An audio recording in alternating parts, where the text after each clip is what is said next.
Dr. Zeman, honorable guests, colleagues, fellow alumni and students, ladies and gentlemen, good afternoon, and welcome to the University of Hong Kong. Together with a full house of audience, it is my great pleasure to greet Dr. Allan Zeman and welcome him to Hong Kong U again. On this occasion, I would like to begin my welcome remarks by sharing with all of you a recent conversation that I have with a student.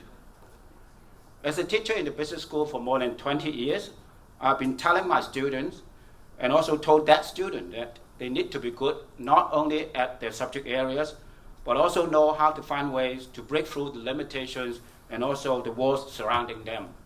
In short, they need to be innovative. The student then said, "Professor, you have been asking us to be innovative.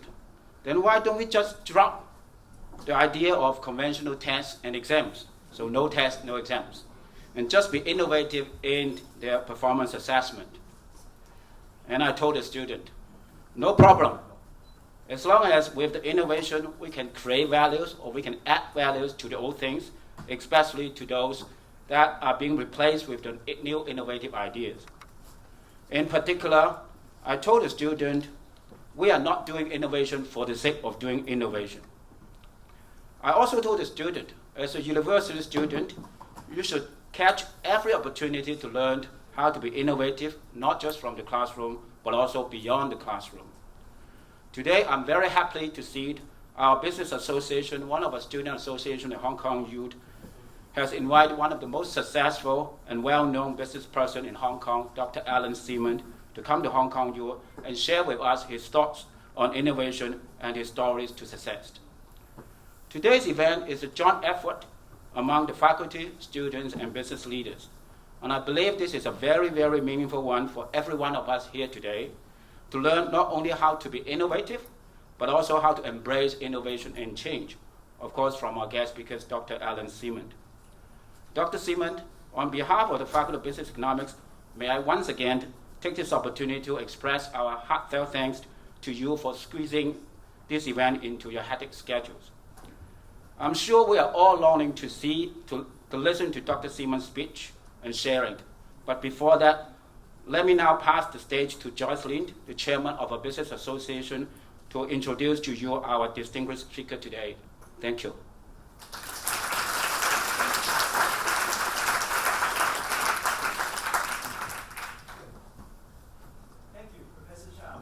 May I now invite Ms. Jocelyn Wu, the Chairman of Business Association, BEA HKUSU, to invite Dr. Allan Zeman on stage. Ms. Wu, please.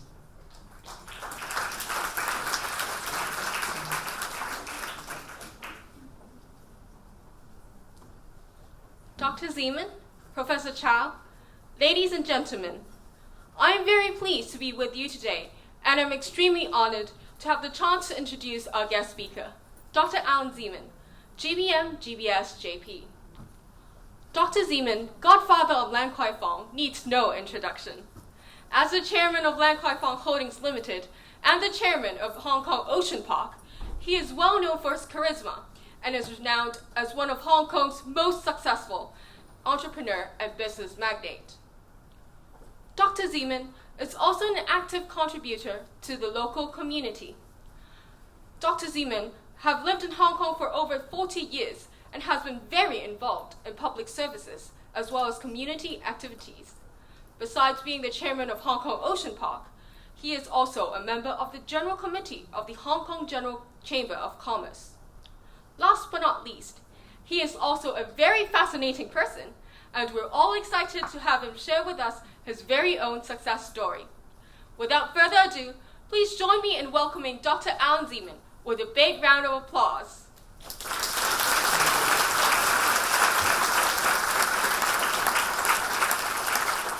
Well, ladies and gentlemen, it's a pleasure to be here today. Of course, talking about creativity, innovation, all these words that are just part of my life.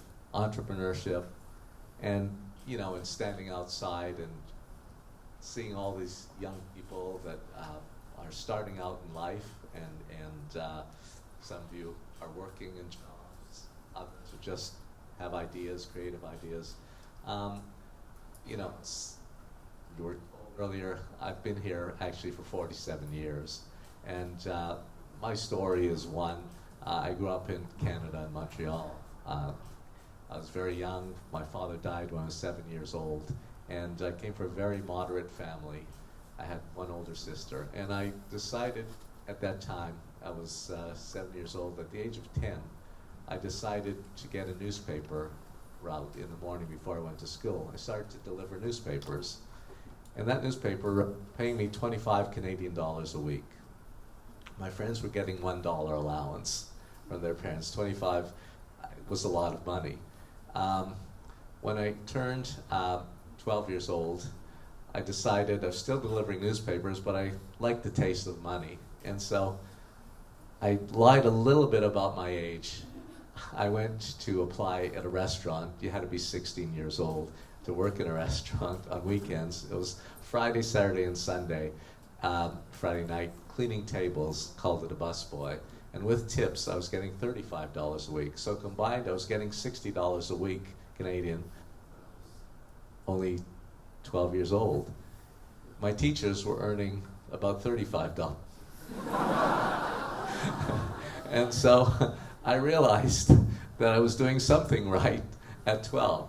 When I was 16, I bought my own car. I saved up enough money to buy my own car, because you can drive a car at 16 in Montreal. And I was the only one in the whole school that had a car. My teachers couldn't afford a car, of course. And of course, every girl in the school was after me, of course, because I had my own car. And it was convertible, open top as well. So that was also very, very important. When I was 16, and during school, I was in what was called the brain class, the top class, Latin and science. I never understood why they wanted to teach Latin, because no one in the real world spoke Latin, but that was the courses at the time. And I was taking both. I decided when I was 16 that I already had the taste of money. I was going to go to university at night, and I wanted to work during the day. I started working, so I was looking through the classifieds, and there was a newspaper ad looking for a shipper. I had no idea what that was, but it was for a lingerie company. At the age of 16, lingerie sounded very exciting to a 16-year-old.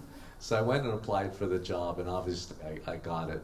I started working in the fashion industry in the lingerie company at 16, going to university at night. When I was in the company, I was working in the stockroom and exporting ladies' lingerie. And the salesmen, all the salesmen used to come in with their big fat cigars. They were working on commission, and they say, "What did we ship today, Sonny?" You know. And so at 17, I decided I want to be a salesman. Always looking to get ahead, always thinking ahead, thinking big. And so at 17, again, I was looking through the classifieds, and I wanted to be a salesman. I knew nothing about selling, but why not? I always felt if someone else can do something, why can't you? So you can also do something, do whatever someone else can do. And so I started, I went and applied for the job. There was a sales job in a dress company. I knew nothing about ladies' dresses, but I got all dressed up in a suit and tie, and I was 17 years old. And those years there was no computers, so it was very difficult to really check on your references. And so what I did was, I was the perfect candidate for that classified ad. Every experience that the ad wanted, I said I had. And so I went for the interview, and I sat down. I was earning $60 a week at the time, and they said to me, "What do you do?" I said, "I sell ladies' lingerie." And they said, "What's your salary?" I said, "A salesman can't say $60. I said, it's almost $200 a week. In those years was a lot of money, still a lot of money. And so they looked at me and they said, "How old are you?" I figured I can't say I'm 17, because how can I have all that experience? I said, "I'm 22. Well, lo and behold, they said, "When can you start? The job is yours." I almost died. I thought it's not cool if I say, I was 17, I thought if I say, I'll take it right away. I said, let me think about it. I'll call you tomorrow morning. I didn't sleep very well that night. I kept that telephone call saying, I'll take the job, I'll take the job. And I called the next morning, and I started working in a dress company, not knowing anything about ladies' dresses, but I said it's going to take me a little while to make a transition from ladies' lingerie to selling ladies' dresses. And I started with my first, they put me with my whose credit was not so good, so if I screwed it up, it didn't really matter. And so I started showing the range of ladies' dresses, and I held up my first dress, and they said, what fabric is this? What's the material? I didn't know material, but I knew as a salesman, people always look up to you, not unlike a professor. People always look up to the professor because he's supposed to know what he's talking about in order to gain the confidence. And so I said to the guy, oh, it's a new fabric that we just developed. And he said, and I said, it's called Fabrica. And he felt the fabric, he said, oh, it feels very nice. It was actually an acetate crepe, I learned later. You know, it was an old fabric that we had. But it felt very, very good. And he bought it, of course.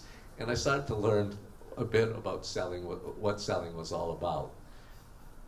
Once I worked in that company, I learned that the most important thing is to be honest with your customer, service your customer, make sure they sell what we called in the fashion business runners, styles that sold well. I knew if I give my customers styles that sold well, they'd come back to me again. If I sold them what we call dogs, styles that did not sell well, they wouldn't come back to me. And it's the same at any product.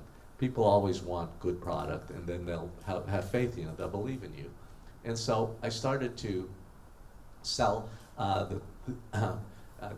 become a very, very good salesman at 17. I became one of the star salesmen in the company, earning a lot of money.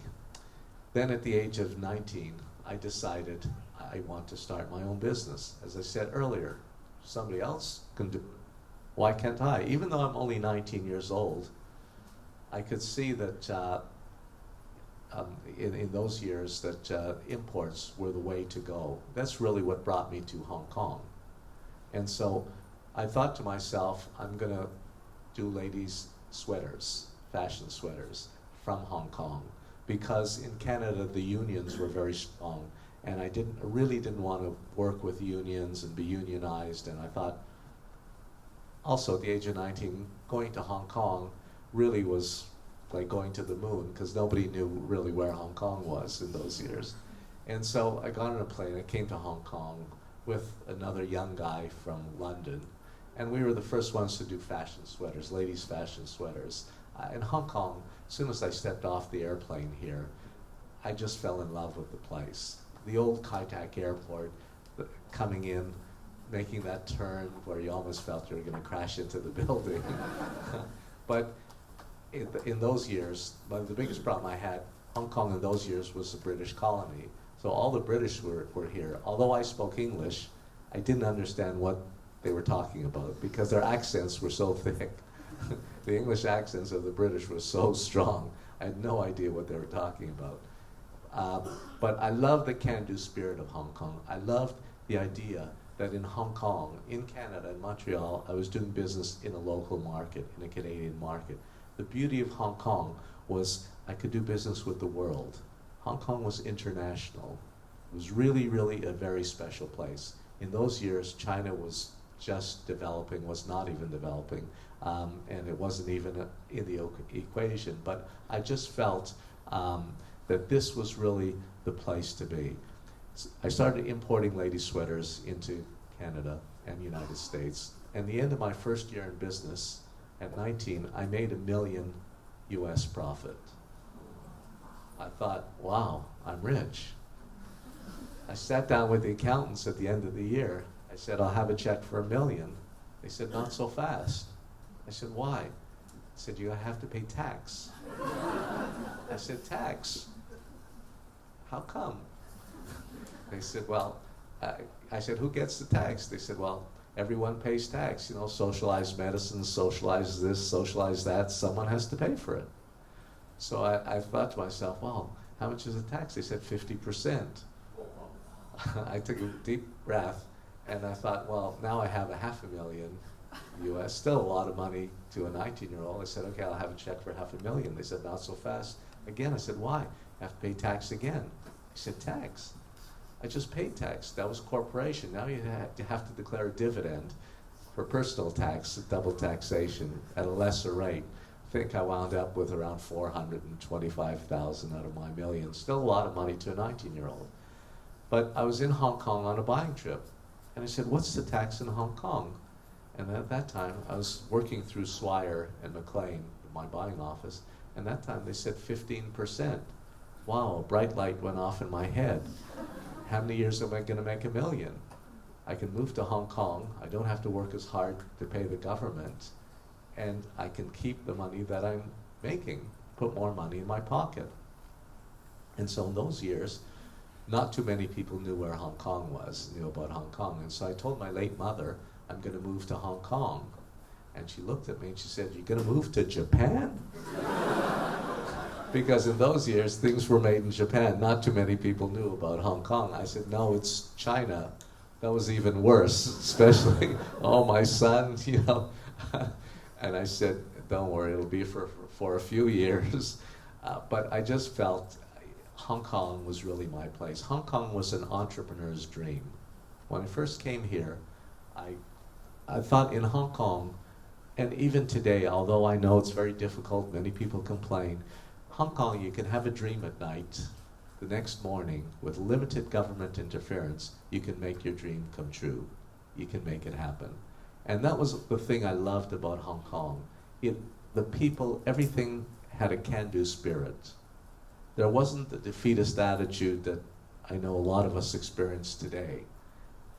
Everything was moving. Hong Kong was always number one, was always moving. And so I opened up my first company in Hong Kong. It was called Colby and Staten. It was a trading company exporting ladies and fashions, men's, ladies, apparel, all over the world. After my first year here, that business was governed by quotas. And so in order to export, you needed to have certain quotas. And so you were forced to open offices in different countries in order to expand your business. And from my first, and when we opened, we were very small. I still remember the secretary, the receptionist, was both a secretary and receptionist. She was working out of a closet, out of a cupboard, because we had a very small office to start with. And so you make use of it. As many of you startup companies today, everybody starts somewhere. And I started the same way. From there, I started opening more offices in other cities, in other countries. And by the time I had built up Colby, we were exporting from 40 different countries around the world. Everything from China. I had my first office in Changsha, Hunan, 35 years ago. And I was in Taiwan, Korea, Philippines, Thailand, Egypt, Bangladesh, you name it. Everywhere that they could make product, I had an office. The thing I learned, one of the most important things I learned about doing business in each country, and again, remember, we didn't have computers in those years, there's no internet. So you're relying on fax machines, you're relying on telex machines, things that are obsolete today. But it gave me the ability to understand how to do business in different countries. Every country is different. Every country has its own culture. The most important thing that I learned is the culture is much older than you are. It's very difficult to change the culture. It takes many, many, many years, takes decades. So if you want to be successful, what I learned was change the way you do business to fit into the culture. And I give an example in Hong Kong. When we want to build buildings, we use bamboo scaffolding. That's the culture of the worker in Hong Kong. If I want to go to United States and build a building, if I want to use bamboo scaffolding, they'll think I'm crazy, they'll lock me up. And so, and if an American comes here and wants to build a building, he has to use bamboo scaffolding to build a building. So I learned to adapt. Rather than try to change the culture of the country to fit the way I do business, I learned to be open-minded, always be positive. The most important thing in life is to be positive. Have a can-do spirit, can-do attitude. Think about tomorrow every day. The past is already gone. You can't change the past. You can learn from the past.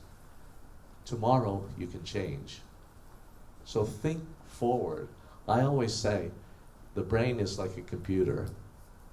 And if you store it up with too much junk mail, the capacity will be limited for important things. So leave it clear. The past is finished. Leave it clear for the future. So always think about tomorrow. Always be positive. Have confidence in yourself. Don't worry that someone else you might think is better than you or smarter than you. If you have confidence in yourself, you can do it. We all come from the same place. I've always said this, we're all born from our mother's womb. Everyone I know comes from exactly the same place, I hope. And then, when you're going through life, I never think I'm better than someone. I never think that someone's better than me. I always have my feet on the ground. I might have more money than someone always has more money than me, but life is just a journey. And if you're a good person and respect everyone, one thing I always say, death is a great equalizer. Li Ka-shing and his driver and myself will wind up, and all of us will wind up in the same place. So you never think that you're better. Lee Kuan Yew, who was a great, great man, just passed away. Did great things for Singapore. But he and his servant, the people that worked in his house, will wind up in the same place. So always keep your feet on the ground. Don't be arrogant. If you're a good person, good things will happen back to you. And I always said, I'll make things happen. I started a small company, as I say, Colby, from nothing, and it grew to second largest in Hong Kong. And I had thousands of staff working for me in so many different countries. And after many, many years being in that business, the beauty of the fashion business, you always think about tomorrow. I was trained to think about what are you going to be wearing? What's the girl going to be wearing next year? Is the hemline going above the knee? Is it going below the knee? Is the men's tie going to be thick or is it going to be thin? Because the more change you can. People are very gullible. They're like sheep. And so the one thing I learned is if you can keep coming up with new innovative things, and that's why I say innovative and creative, and you can keep changing, people will then follow you. And I've said this many times in my life, and maybe you've heard it a million times. In my world, I always aim to be first class. I always want to be the best. Whatever I do, I want to be number one. And you should always set your goal very, very, very high. If you aim for first class, you'll get to business class. If you aim for business class, you'll get to economy. If you aim for economy, you'll go broke. So, whatever you do, stand out. When you're in business, if you're doing a product, if you're creating an app, if you're doing any kind of business, make sure it's different than everything else that's around. Give it that twist. I always say, the world is not waiting for a new product. Every day there's new products. People have new ideas every day. the thing that people are waiting for is something with a twist. And a perfect example, of course, is the iPhone, the late Steve Jobs, who really helped to change the world. Now, if you think about many companies, Motorola, Ericsson, Nokia, those are all the forerunners of this world. Steve Jobs, and where are they today? Apple and Samsung are amongst the leaders because Steve Jobs took a dumb phone, which they all do the same thing. He gave it those extra features. He made it cool. He gave it a great logo. He made it thin. He made it cool. And that's why he knocked the hell out of everyone. And those other companies who had the same product but refused to change, refused to innovate. Fashion is all about change every day, and especially in today's world. So it's really, really important that whatever you do, be open-minded. Those people that are narrow-minded and refuse to change will never be around, or are too slow to change, will die. You have to keep on coming up with new things, being innovative, being creative, thinking differently. Now, everybody in this room has ideas. In my head, I get an idea a minute. The most important thing is implementation. How do you implement it? How do you take that idea and make it real? That's the most important thing, and that's what separates the entrepreneur, the so-called entrepreneur, from the normal people. The most important thing is, sometimes I say, talk to yourself, analyze yourself. What are you good at? What do you like doing? I always tell young students that are starting out, do whatever you believe you love. If you love it, you'll be good at it. If you hate it and you have a job, don't stay there. Because you're not going to be good at it. You're not going to be good to yourself. You're not going to be good to the company. You're not going to be good to anyone else. And many times I tell students, and the parents really hate me for this, I say usually don't listen to your parents. Because especially in Hong Kong, many parents came from China and want the best thing for their children, of course. And they didn't have the chance to be a doctor or a lawyer, a financial accountant, or whatever it is, and they pushed their child into being something that they couldn't be. Now, that's not really what their child likes, but they don't say no to the parent, and at the end of the day, they're unhappy, and many throughout their life. And so I say, especially in today's world, be innovative, be creative, have your own mind, do whatever it is you love.